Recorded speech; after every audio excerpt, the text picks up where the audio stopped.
Hey everyone, we're back again with another episode of Take My Hand. I'm here with Luba once again. Say hi, Luba. Hi, everyone. So today we're going to be talking about planning the perfect first date, or at least a beautiful, wonderful experience in which you can connect and really get to know a person and break out of this whole traditional, dinner and a movie paradigm of first dates.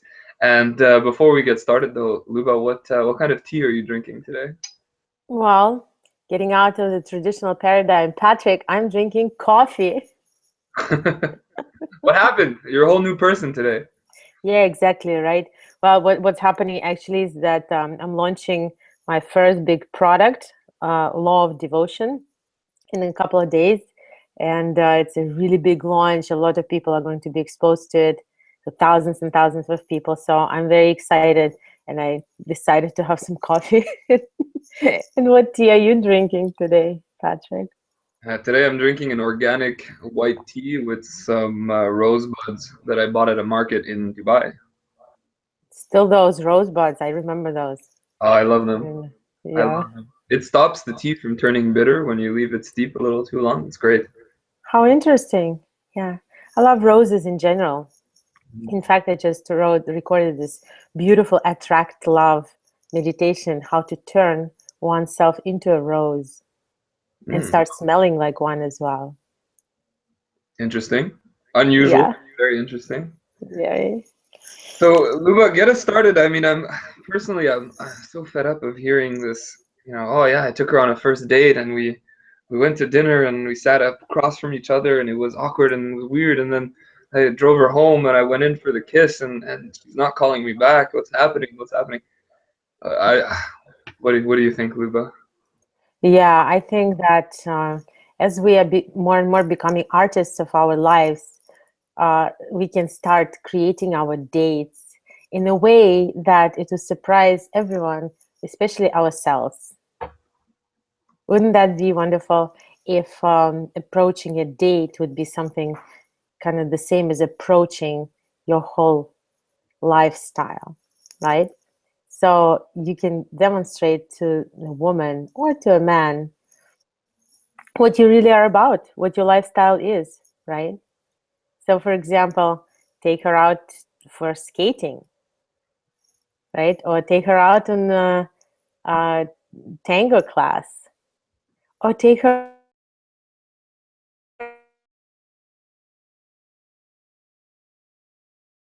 take some kind of a art workshop, something like that, like to do things in a more creative way.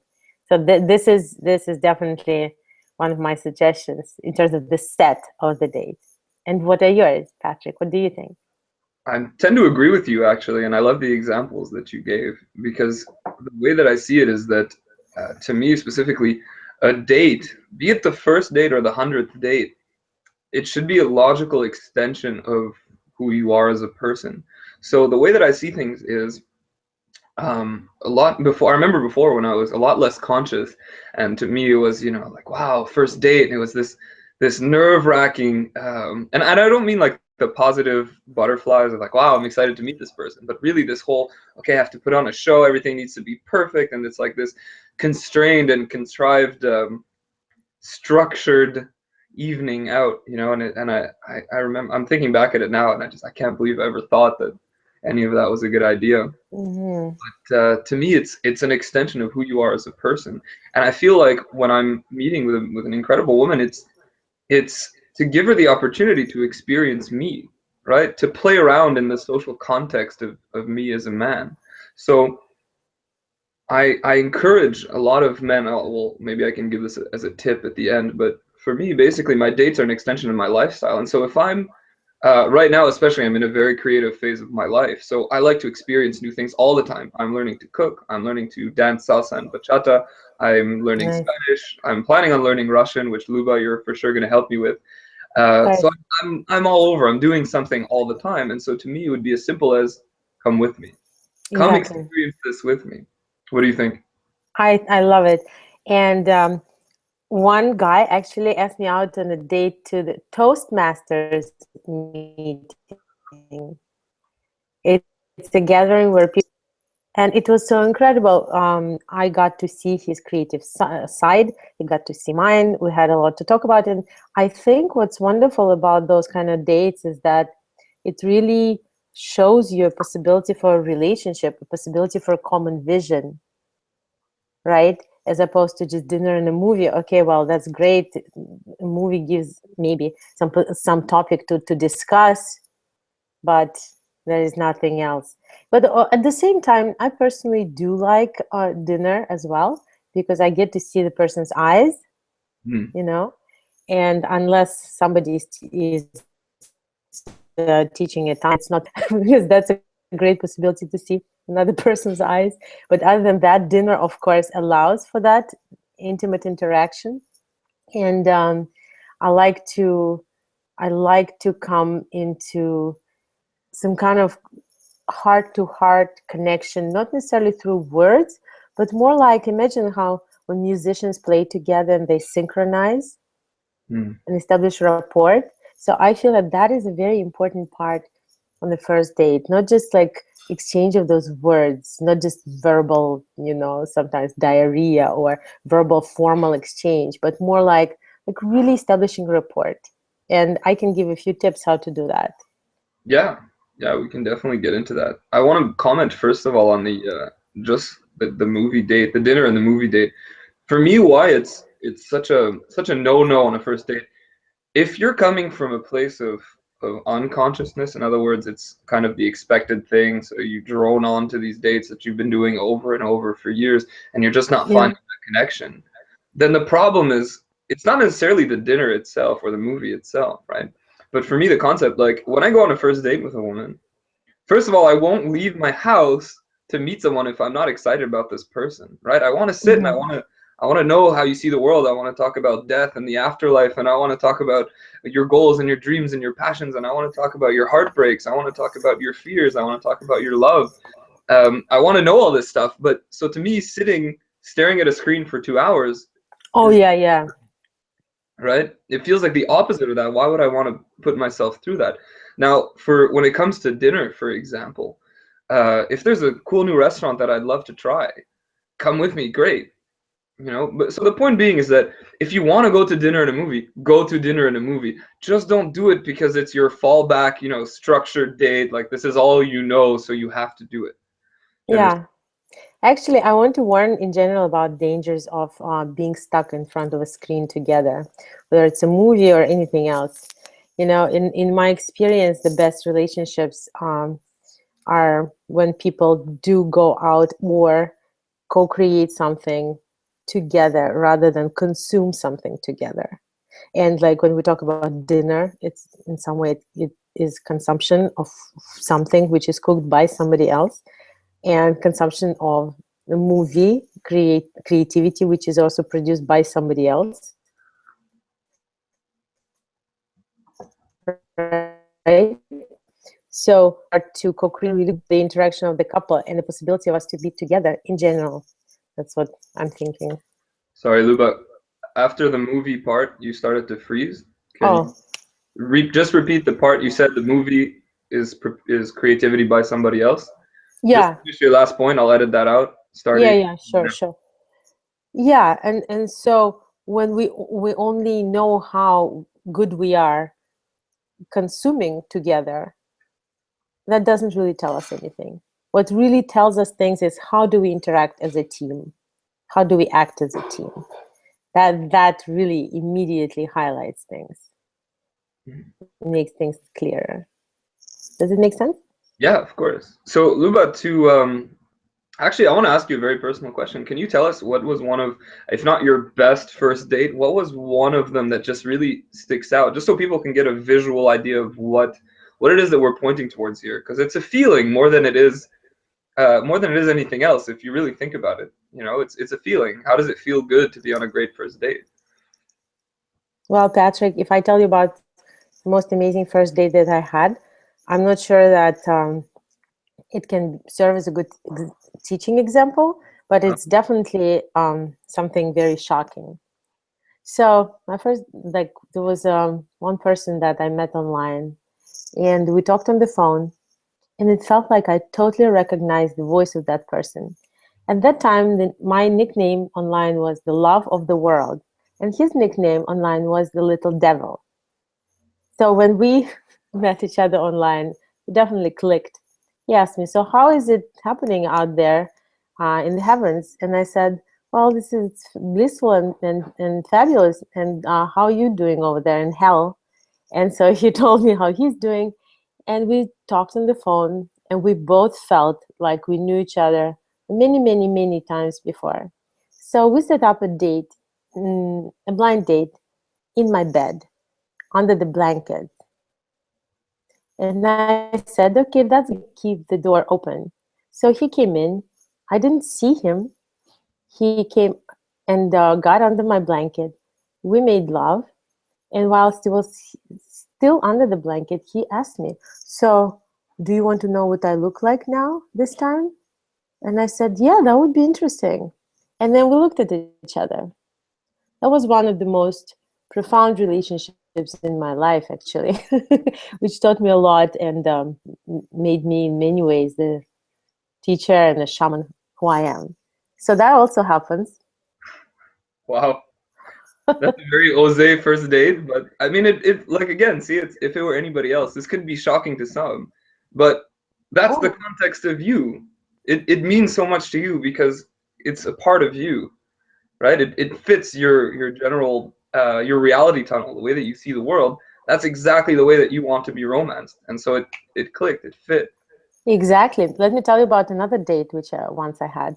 So there was one guy. It was also a blind date, and he kept kind of laughing at me that or kind of like making fun that I'm a Buddhist and that I'm a girl Buddhist and this and that, and I thought he wasn't super enlightened, and we set up this blind date on the corner of 26th Street and 7th Avenue in Manhattan. And I asked him, "So, how are you going to know who I am?" Because he didn't actually see my picture. He only saw like some kind of a cartoon character. And he said, "Oh, I'll recognize you out of anyone." And I said, "Oh, really? That's wonderful." And so because he was kind of making fun of me for being a Buddhist, I decided to teach him a lesson. So of 8th and 7th Avenue, actually, that crossing has 4 different corners. So I asked 3 of my girlfriends to be in each one of those corners, and I didn't specify which corner I'm going to be at. So when he came to that corner, he met with one of them, who wasn't me, and they went to sit in a restaurant on the street. And our plan was that when he sits down with that girl, of course, he asks her, "Are you Luba?" She says yes. And then another girl passes by and she comes up to them at the table and she says, "I'm Luba," and she sits down. And then the third one came up and she said, "I'm Luba," and she sat down. And then I came up and said, "I'm Luba," and I sat down. And can you imagine